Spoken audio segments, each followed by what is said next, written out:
This took place in Norway during the autumn back in 2010 when I was in my teenage years. This is by far the weirdest and most strangest encounter I've ever come across in my life. I lived with my grandparents at the time, as both my parents were verbally and physically abusive to each other. Because of this, my grandparents had taken me to go live with them as they didn't want me to live in an unsafe environment of a household. My grandparents worked during the day, and even though I was young, they trusted me very well and would oftentimes let me stay home alone until they got back. It made me feel special and mature one day.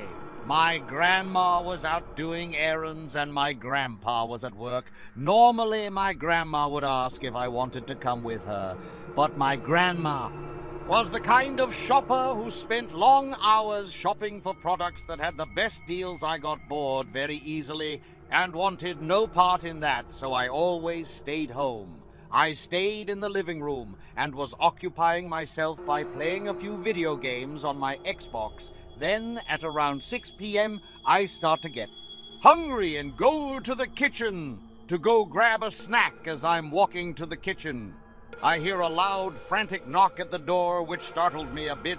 It was a bit odd, considering we lived in a rural area, and the nearest town was miles away, so it was rare for someone to be at our door.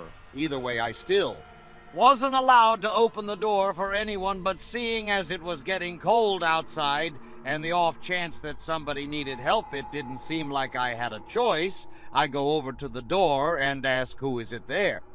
Was no answer, and I really didn't expect one. I undid the lock and opened the door, but to my surprise, there was nobody in sight. I assumed that it was probably just some kids playing dig and ditch, and I closed the door again. Not even 10 seconds later, the frantic knocking came back, and I ran to the doctor hoping to catch the pranksters, but yet again there was nobody there. And this time I didn't even hear anything. The only thing I could hear was the wind howling in the autumn leaves, faults of the ground. I go back inside, and as soon as I do, the knocking comes back, and I open the door immediately to see nobody. My heart sank into the pit of my stomach, as it didn't make any sense. I shut the door and locked it and told myself that it wouldn't open it again, no matter what. And that's what I did. I stayed up in my room until one of my grandparents got back, and I was still trying to process as to what the hell I just witnessed. An hour later, my grandma finally came back from shopping. But I never did tell her about the knocking. Even if I did, she still probably wouldn't have believed me. I went to bed that night thinking all about the incident because I know what happened. I just can't seem to wrap my head around it.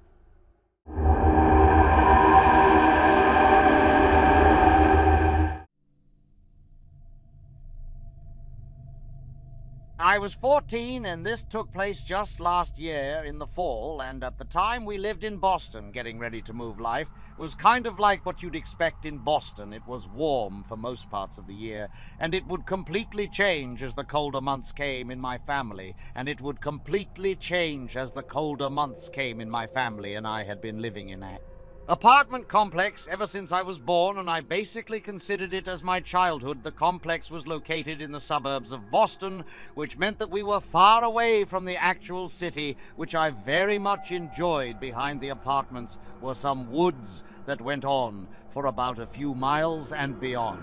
The woods was my old elementary school. I used to go through there when I was younger and pretend that I was exploring, to tell people that I was searching for artifacts since we were about to move. I thought I'd take at least one last hike through the woods to my old school, just to see a quick goodbye kind of thing. Let me point out that even in the month of October, it was still unbelievably cold outside, forcing me to put on extra layers of clothing. I get on my shoes and jacket and start walking into the woods. Most of the leaves had already fallen off of the trees, with that iconic brownish-orange color that we all know and love. Eventually, I reached the end of the path had entered what used to be my school's soccer field. This was on a weekend, so the school is obviously closed. I'm walking over to the park area to maybe sit down on the swing when I noticed some guy I had never seen before sitting on one of the benches. First I got a bit disappointed as I thought it was a security guard and I would get in trouble for trespassing, but upon closer inspection, this guy didn't even look like one. In fact, he didn't even wear anything that resembled a security guard. This guy was wearing a pair of cargo pants and had a long white sleeve sweater on, and his hair was a mess. The thing I remember most about him was the fact that he had been fidgeting and having a few verbal tics since we lived in the suburbs. You'd have your fair share of creeps and weirdos every now and then, so I dismiss it as one of them. I sat on the swing, scrolling through Instagram and whatnot, when I looked to my left and see the guy walking up to me. The thing that caught me off guard was the obvious blank expression he had on his face, like he was doing something mundane, like taking out the trash or raking the leaves. I give him a friendly nod and go back to my phone. He keeps walking and eventually stops right in front of me and says the following: "Hey there.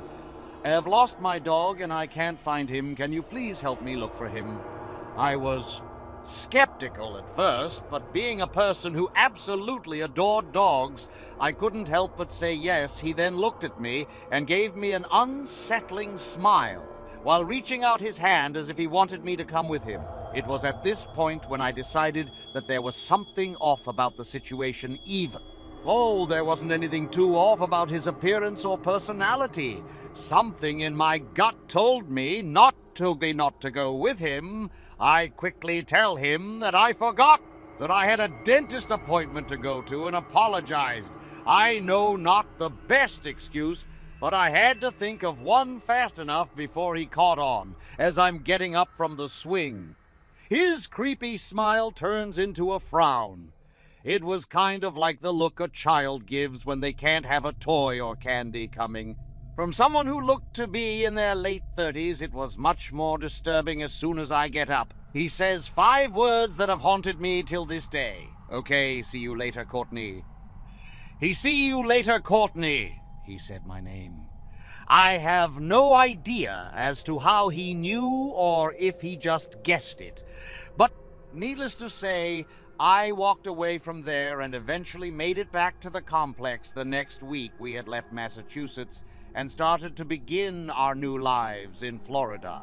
I'm not sure if he had taken a lucky guess when he was getting my name right, or the possibility that he somehow knew.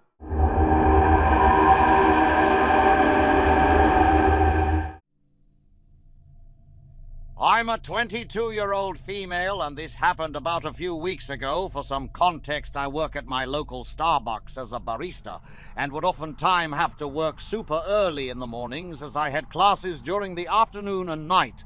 This was during the global pandemic, and our state was one of the states that reported a high record of increasing cases, and seeing as fall was rolling in, it was no big surprise. Because of this, our manager obviously made us clean the shop like crazy and made sure we were on top of it, included wiping down the tables and making sure everyone wore a mask one morning. A co-worker of mine had told me to go clean the outside tables as a few customers had left.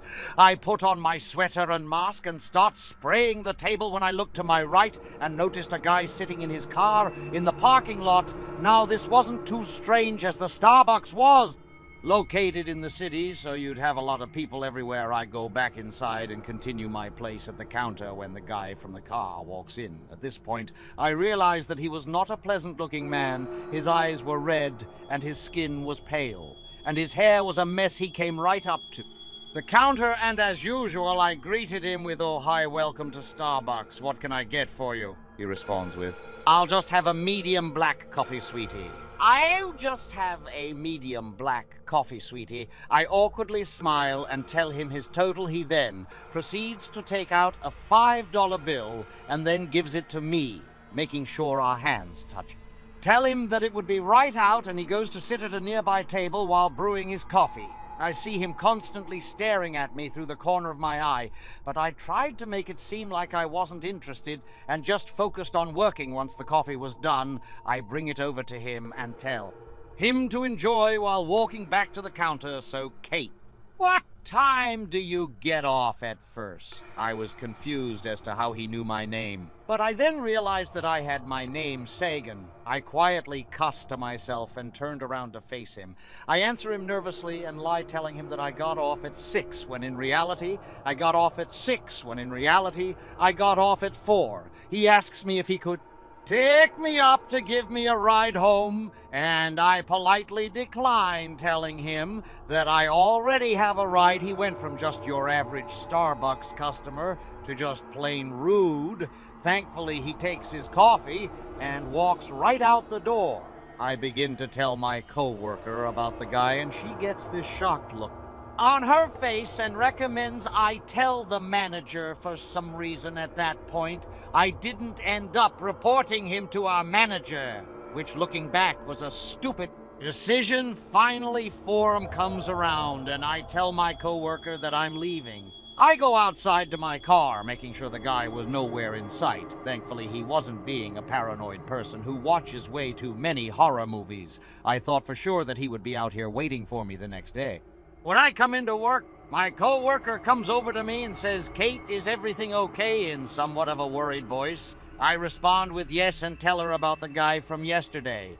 What she said next chilled me to the bone. That guy came in the store just before 6. He said he was here to pick you up. My heart sank into the pit of my stomach, and I told her that I lied to him, claiming that I got off at 6. Which is why he was here. I then told my manager everything that had happened, and he said that he would keep an eye out for him. The most disturbing part, however, is later that day, my co-worker had told me that when he got out of his car, she saw 2 hidden men in the back seat. After that, I quit my job at Starbucks as they didn't feel safe, and I now work at a grocery store. God only knows what would have happened to me had I told him the real time I got off. Thank you for joining us on this spine-tingling journey into the world of horror. If you enjoyed, make sure to hit that like button and share your thoughts in the comments below.